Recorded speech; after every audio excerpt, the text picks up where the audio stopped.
लोग कह रहे हैं क्योंकि बुमराह जब पिछली बार आरसीबी के साथ देखकर बुमराह ने 5 विकेट निकाले थे और हिस्ट्री के वो पहले तेज गेंदबाज बन गए थे जिन्होंने आरसीबी के सामने जाकर 5 विकेट निकाले थे। जसप्रीत बुमराह अब वापस आ गए और वापस आते ही यह सवाल है कि क्या आरसीबी का बूम बूम हो जाएगा। ये राइवलरी आज की नहीं है, ये राइवलरी गोट वर्सेस गोट की है। एक तरफ गोट है विराट कोहली साहब, एक तरफ गोट है जसप्रीत बुमराह। जसप्रीत बुमराह ने आईपीएल में अपना डेब्यू किया था। पहली गेंद पर विराट कोहली ने ऑफ साइड पर एक फेंटा लगाया था, दूसरी गेंद पर फिर फेंटा लगाया था।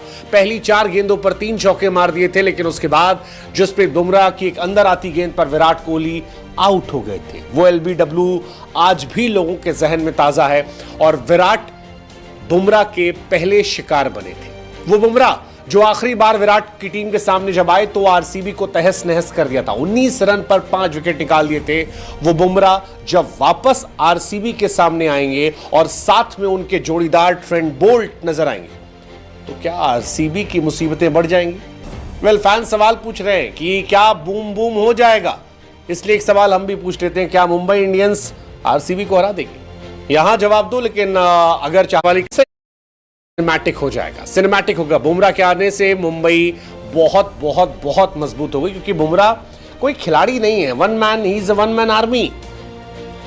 वो तोप है, वो तोप जो अकेले ही तहस नहस कर सकती है और बुमराह के आने से वो डर दिखाई पड़ेगा। बुमराह आखिरी बार जब ऑस्ट्रेलिया की सीरीज पर गए थे तो इंडिया वर्सेस ऑस्ट्रेलिया नहीं हुआ था, it was Bumrah versus Australia. आखिरी 5वें टेस्ट मैच में जब बुमराह ने गेंदबाजी नहीं की थी तो पैट कमिंस से लेकर ट्रेविस हेड ने कहा था कि हम शुक्रगुजार हैं कि बुमराह नहीं आए, क्योंकि बुमराह आते तो कहानी अलग हो सकती थी। बुमराह ने आरसीबी के सामने जब शुरुआत की थी तब वो तोप नहीं थे, तब विराट ने उनको पहली पे चौका मारा था, दूसरी पे चौका मारा था, तीसरी डॉट थी, चौथी फिर चौका मारा था। लेकिन उस दिन जो विकेट लिया वो बुमराह और आज के बुमराह में जमीन आसमान का फर्क है। उस वक्त बुमराह को सचिन ने समझाया था कि कोई बात नहीं बेटा, एक अच्छी गेंद और मैच पलट जाता, और बुमराह ने उस दिन भी किया था। लेकिन अब बुमराह बहुत बड़े प्लेयर बन चुके हैं। बुमराह आरसीबी के सामने क्यों इतने खतरनाक है ये मैं आपको बताता हूं।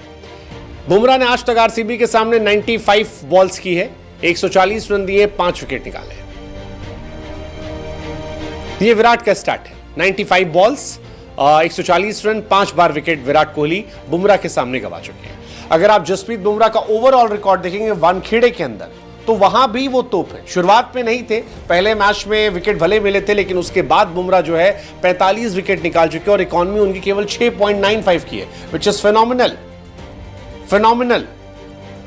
2008 में आईपीएल शुरू हुआ था, तब से लेकर 24 तक किसी ने आरसीबी के सामने 5 विकेट नहीं निकाले थे। बुमराह ने वो कारनामा किया और आरसीबी के सामने बुमराह खतरनाक है। 19 मैच में 29 विकेट, इकॉनमी 7 की, लेकिन बीते 2-3 सालों में बुमराह बहुत बहुत बहुत खतरनाक हो गए। और खासतौर पर 2024 के अगर परफॉर्मेंस में आपको याद दिलाऊं तो आपको समझ में आएगा कि बुमराह को हम इतना हाई क्यों क्रेडिट दे रहे हैं। पिछले साल गुजरात के सामने 4 ओवर 14 रन 3 विकेट, एसआरएच के सामने 36 पर 0 जब 250 के ऊपर मैच गया था, आरआर के सामने 26 रन 4 ओवर में, डीसी के सामने 22 पर 2, आरसीबी के सामने 21 पर 5, सीएसके के सामने 27 पर 0, 21 पर 3, हर बार वो कमाल थे। इस तरह की परफॉर्मेंस अगर आती है तो सामने वाली टीम डर जाती है और इसीलिए हम कह रहे हैं कि मुंबई का बॉलिंग लाइनअप स्कैरी है। बुमराह, बोल्ट, दीपक चहर, हार्दिक पांड्या, सैंटनर, आप सोचो ये 3 कितने खतरनाक हैं। और उसमें भी 3 अगर पावर प्ले में आएंगे, बोल्ट, बुमराह, चहर, तो भाई साहब ये क्रेजी क्रेजी क्रेजी हो जाएगा। इसमें भी अश्विनी कुमार नाम का लड़का जिसने 4 विकेट निकाले थे, या विघ्नेश, इनको तो हम कंसीडर ही नहीं कर रहे। ये सब मिला के डेडली कॉम्बिनेशन हो जाएगा। तो मुंबई की बॉलिंग सॉर्टेड है। मुंबई